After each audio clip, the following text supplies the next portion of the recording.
A new day's adventure, unknown to them that wait, for fantastic journeys they are bidden to take.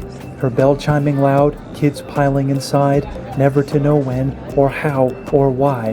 But believe you in the tales that none can deny, the stories of those with the courage to try, recorded in the Chronicles of Ryerson High.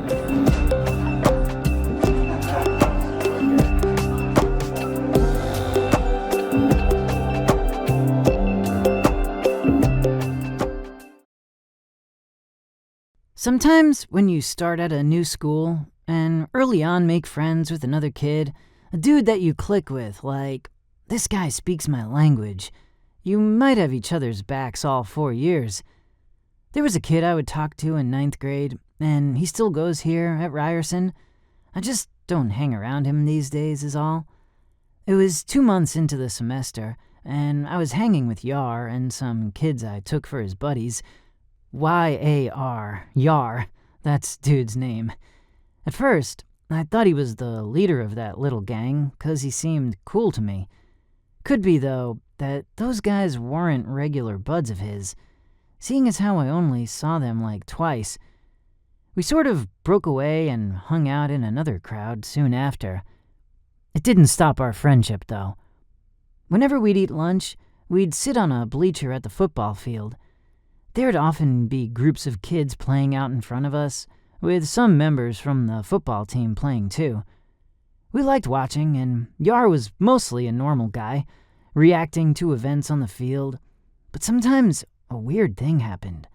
He'd react big to something small, and maybe once in a while laugh out loud when nothing even happened. There would be an awesome pass, catch, or touchdown, and I'd say, "Great catch!" But Yar would sit quiet to react a second after. The group of players lined up for the hike, not even moving, but I'd see Yar's eyes leaping around like he's following something darting rapidly, smiling while swiveling his head. "What do you see out there, Yar?" I'd started asking. "The play isn't going. They are just lining up." Anyway, when his answers kept being sketchy, and he was getting mad at me for not seeing it, I didn't stay friends with him. Then, high school continues. I get deeper into my adolescence, finding new buds, doing whatever they did, smoking whatever they smoked, fighting whoever they fought, get written up, wander in and out of some other cliques, squads, gangs, and find myself in junior year on the bleachers of that same football field again, just on its opposite side from where I'd sit, eating lunch with Yar. Perched there, the team doing drills on the field. I've got a sketchbook I'm filling with some graffiti designs, done with a set of markers I got with me. Yar turned up.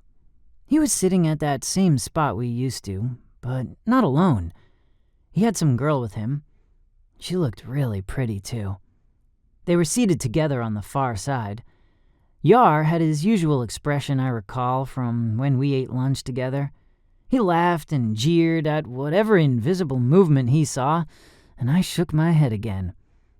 I quickly eyed the girl and her expression. She seemed into it. I didn't believe what I saw. She reacted with him, at wrong times, watching invisible players move.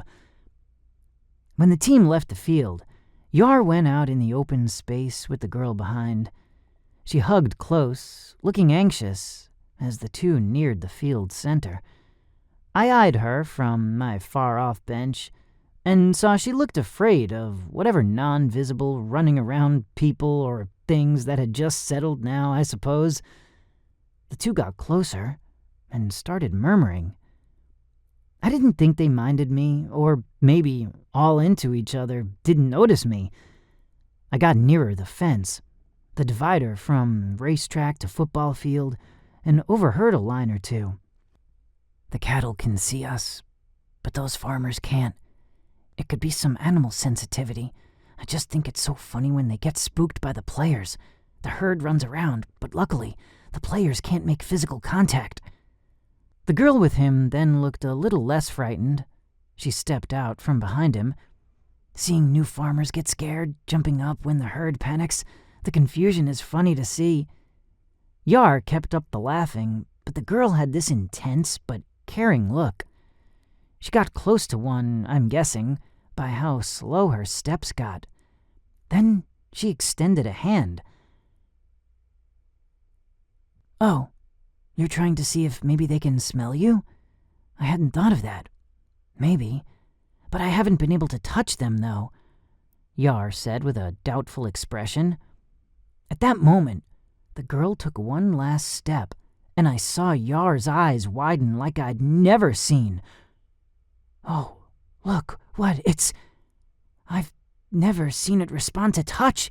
How did you—" The eager boy dashed to her, standing beside, but couldn't do it. He looked frustrated, disappointed, but lost none of the enthusiasm at the girl's ability. The pair walked together, leaving hand in hand, him firing question after question to her. She only shrugged and answered in brief phrases.